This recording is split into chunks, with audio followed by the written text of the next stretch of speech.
Le Real Madrid remporte sa 15e Ligue des Champions au métier, comme d'habitude, face au Borussia Dortmund. Pourtant, le Borussia a dominé de la tête et des épaules de la première à la 73e minute de jeu. Mais malheureusement, comme d'habitude, ça ne suffit pas. L'équipe d'en face bégaye, rate leur occasion, ne les met pas au fond et le Real Madrid en profite. À la première occasion, le Real marque son but et à la deuxième occasion, le Real double la mise pour rentrer avec sa 15e Ligue des Champions.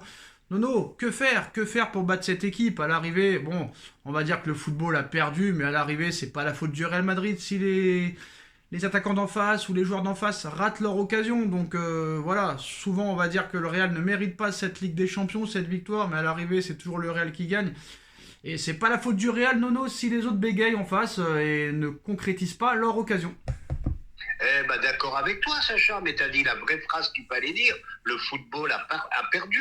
Donc on va en revenir à quoi? À la phrase de Griezmann, pardon.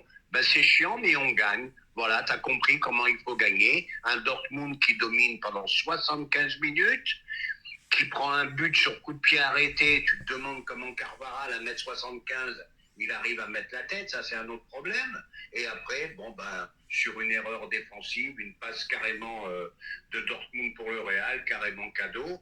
Donc voilà, deux occasions, et encore si on appelle ça des occasions, deux buts. Voilà, le football a perdu. Le football chiant gagne. Moi, j'appelle ça une Deschamps ce soir. Physique, tout ce que tu veux. Football en contre. Déjà, on l'avait vu contre City. Ils avaient mis le but. C'était la seule façon de gagner. Enfin bref, c'est un football qui me plaît pas, mais c'est un football qui gagne. Donc toujours le même débat. Toujours le même débat. Il faut mieux gagner ou il faut mieux bien jouer? Chacun sa réponse. Il faut mieux gagner. Mais bon, voilà. à l'arrivée, en étant idéaliste, il faut mieux gagner avec la manière. Oui, En voilà, tout cas, Nono, tout à fait. Nono, j'ai envie de dire, on va encore parler de lui, mais quand je vois ça, j'ai envie de dire, mais quel beau challenge sportif qui attend Kylian Mbappé. C'est exceptionnel. Parce que là, frère, t'arrives dans une équipe qui a déjà tout gagné, donc je ne vois pas le challenge sportif.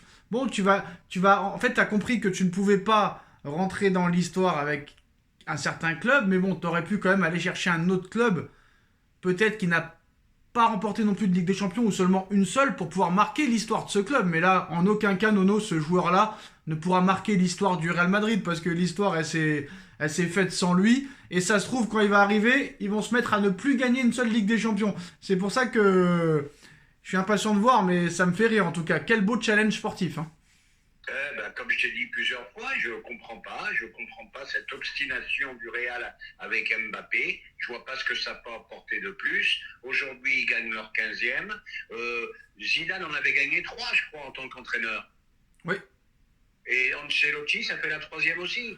2 avec le Real, mais... Ouais, 3 avec le Real. 3 avec le Real. 2014, 2014, 2022, 2024. Et 2 avec le Milan, ça fait 5. Non, mais le gars, il arrive dans un club qui a tout gagné déjà et qui a marqué l'histoire du football. Donc, je sais pas ce qu'il pourra faire de plus. Et il y a aucun... Il n'y a aucun plaisir, vraiment, il va gagner, certes, et encore, c'est même pas sûr, Nono, qui gagne, parce que les poissards, ça existe, hein. Regarde Payet, regarde Harry Kane, qui vient au Bayern pour gagner, et le mec, il gagne rien. Il y a des poissards, des fois. Oui, je suis d'accord. Mais bon, oui, mais comme tu as dit, le challenge, il n'y en a pas. Si demain, la saison prochaine, le Real gagne sa 16e, on dira c'est la 16e, tout simplement. Mais pour en revenir au match, moi, je suis très, très déçu. Un Bellingham invisible. Vinicius, tant bien que mal, qui fait sa partie. Oui, mais Nono, désolé, je te coupe. Bellingham invisible, mais Bellingham qui fait la passe décisive au bon moment pour Vinicius. C'est ça la marque des grands joueurs. Heureusement qu'ils arrivent quand même à faire une action. Non, mais même, voilà. C'est la marque des grands joueurs, Nono. Oui, mais de toute façon, je reviens à la phrase de Griezmann. Je m'excuse, je suis un peu lourd. Le football chiant, c'est chiant, mais ça gagne. Alors moi, je vais te dire quelque chose. Hein. Tu veux gagner la Ligue des Champions, va chercher Deschamps. Hein. Non, pourquoi tu l'avais déjà, l'entraîneur idéal, c'était Ancelotti, tu l'as jeté comme un malpropre parce que t'as perdu un match contre Evian Tonon Gaillard. Donc, je suis d'accord, mais à l'époque, il jouait quand même d'une façon un peu plus offensive. Là, cette année, non. Vraiment... Non, t'as fait venir un mec, Nono. T'as fait venir un mec au mois de janvier pour après, un an plus tard, lui dire tu vas te barrer parce que t'as perdu contre Evian Tonon-Gaillard ou contre Reims. Contre Reims aussi, je me rappelle ce match contre Reims, 1-0. À un moment donné, Nono, les entraîneurs, il faut les laisser travailler. Hein. Il faut les laisser travailler minimum 2 ans sans rien leur dire. Et c'est vrai que si au bout de 2 ans ça marche pas, là tu peux quand même... voilà. Mais regarde, t'as vu ce qu'il a fait, Pérez? Pérez, il fait revenir Ancelotti de Everton, qui jouait le maintien avec Everton. Il arrive au Real en 2020, il remplace Zidane. Personne n'y croit. Le mec, il remporte la Ligue des Champions en 2022.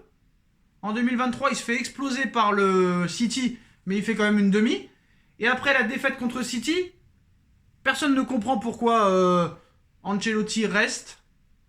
Pérez, tranquille, il s'en fout de tout le monde. Il le reconduit, il le prolonge en milieu de saison, et le mec remporte la Ligue des Champions. Oui, je suis d'accord avec toi. Voilà. Là-dessus, j'ai rien à dire. Voilà. Mais pour en revenir au match, moi, je suis désolé. Moi, ça me fait, excuse-moi l'expression, ça me fait pas bander de voir ça. Ça me fait pas bander. Bah non, t'as qu'à dire aux joueurs de Dortmund d'être efficaces devant le but et il n'y aurait pas eu débat ce soir. Oui, ils auraient pu les mettre au fond. Voilà. Ça aurait changé un peu la physionomie du match. Voilà. Que le Real se serait un petit peu découvert et aurait voilà. posé plus de choses. Voilà. Mais là, je te dis franchement... Bah t'as qu'à les mettre au fond, c'est tout. Je suis d'accord, mais ça veut dire quand même qu'aujourd'hui, faut jouer vraiment plus qu'en contre. Faut laisser le ballon à l'adversaire et essayer de les... Mais non, c'est pas ça. Ce que propose... Non, c'est pas vrai, Nono. Il faut juste être efficace devant le but. Parce que malgré que le Real a défendu, bah Dortmund a mis en difficulté le Real et la défense du Real. Donc ce soir, c'est une... Oui, mais je vais t'expliquer Non, mais ce soir, c'est une question d'efficacité, c'est pas une question de machin, parce que si vraiment... Je suis d'accord avec toi. Non, mais si le Real avait bien défendu, le Real ça aurait été à 11 derrière, le Borussia ne se procure aucune occasion, bon là tu dis vraiment c'est chiant, ils jouent à 11 derrière, ils jouent en contre. Mais là, le Borussia, ils les ont mis en difficulté, ils ont eu 5-6 occasions. Donc on peut pas dire que c'était un Real défensif. Non, mais c'est là parce que je vais t'expliquer pourquoi. Ancelotti, très intelligent. Ils ont essayé de jouer en première mi-temps. Ils ont pris l'eau, mais 3-4 fois, ils ont pris l'eau en défense de façon incroyable. T'inquiète pas qu'en deuxième mi-temps, il a dit on ferme tout, on joue sur le contre. Et c'est là que tu vois que c'est un entraîneur très, très intelligent. Voilà. Ah bah pour moi, il a raison. Et puis j'ai pas compris la sortie d'Adeyemi. Je sais pas pourquoi il a sorti Adeyemi, le gars. J'ai pas trop compris. Bref. Bon, c'est quand même bizarre des fois les coachings de certains coachs, hein. Mais bon, ça sert à rien, c'est fait. Mais voilà, Vinicius Ballon d'Or ou c'est crédible? Ah bah ça y est, le Real gagne, il marque le but de la gagne, non ça y est, c'est fini, Ballon d'Or.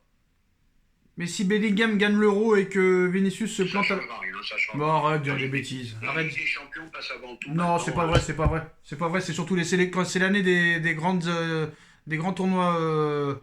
de sélection, c'est plus les sélections qui comptent. Regarde, demande à Messi, hein. Oui, je suis d'accord, mais là, il faudrait vraiment qu'il fasse un Euro exceptionnel. Bah, je suis désolé, si Bellingham gagne l'Euro et que Vinicius se plante à la Copa, ce sera Bellingham le Ballon d'Or, hein. Ou tout au moins, il y aura match. Bah non.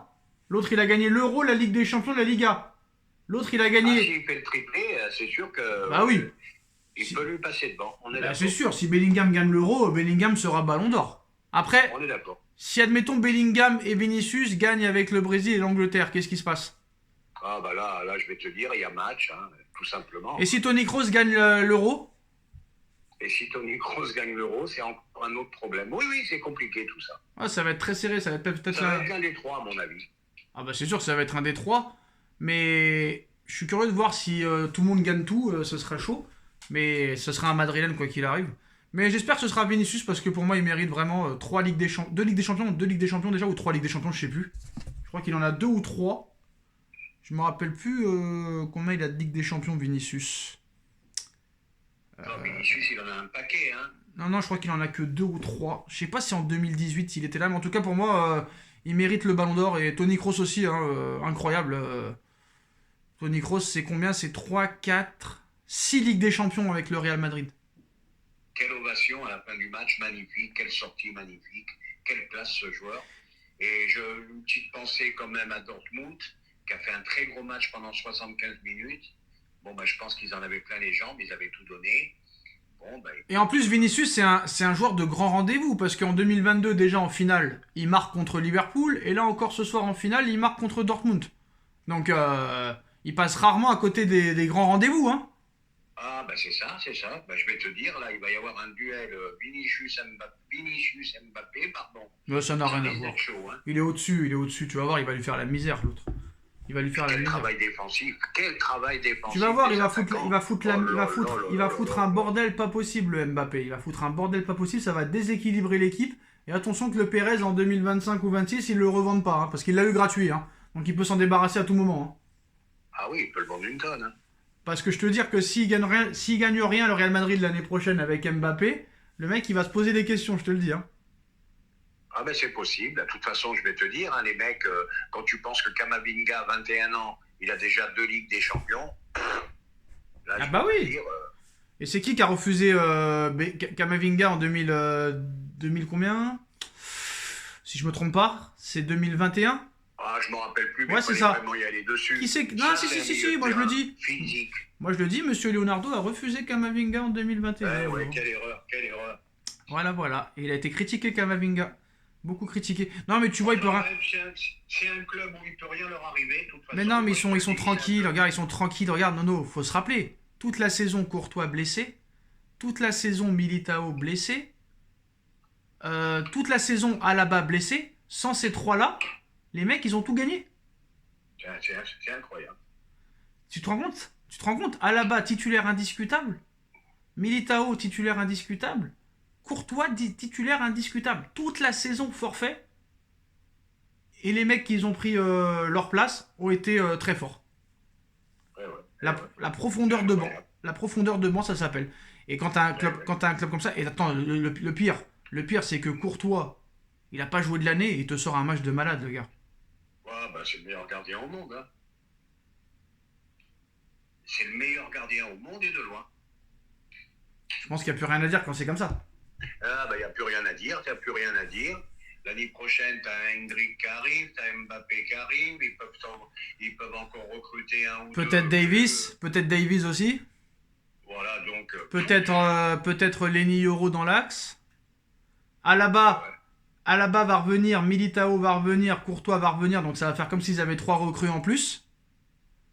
Puis devant, ils sont tranquilles, hein. Rodrigo, Vinicius, Mbappé, Hendrick, Brahim Diaz, Arda Güler, Rossellou, ils peuvent dormir tranquille, hein. Ils peuvent dormir tranquille toute la nuit. Voilà, Nono. Bon, bah, un dernier mot sur cette victoire du Real Madrid.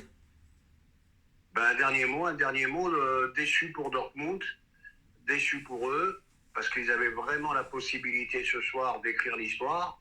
Et bon, ben, tant pis, le Real a gagné. La seule équipe qui pouvait battre le Real, c'était Manchester City. De toute façon. Ah, mais il a tout compris, Ancelotti, il a mis le bus pendant 1h30. Voilà. Il a tout compris, hein. Et il a même dit City, lui-même, c'était la seule façon de battre City. Et City, Voilà. City, ils les ont fracassés l'année dernière parce qu'ils étaient vraiment très forts, City, et ils étaient plus forts l'année dernière que cette année. Je pense, oui. Mais pour battre un Real Madrid, parce que l'année dernière, ils n'avaient même pas eu besoin d'Haaland sur les 2 matchs. Même pas eu besoin. Haaland, il a été inexistant dans les 2 matchs, mais ils étaient vraiment très très forts. Là, ils étaient un peu moins forts cette année. Et même en étant moins forts, ils ont failli les battre, mais voilà. Je pense que sur le papier, à l'heure actuelle, il n'y a que City qui peut battre cette équipe du Real Madrid, Nono. Ah, mais pour moi, City est la meilleure équipe d'Europe, hein, quoi qu'il arrive. Non, la meilleure équipe d'Europe, c'est le Real Madrid qui vient de remporter la Ligue des Champions. Oui, tu vas pas laisser finir. Comme on a dit, il y a que les stats qui comptent, c'est le Real qui a gagné, on est d'accord. C'est celui qui gagne qui est le meilleur, Nono. Voilà, c'est la fin de cette vidéo. On like, on partage, on se retrouve très vite. Salut à tous. Tchuss. Tchuss.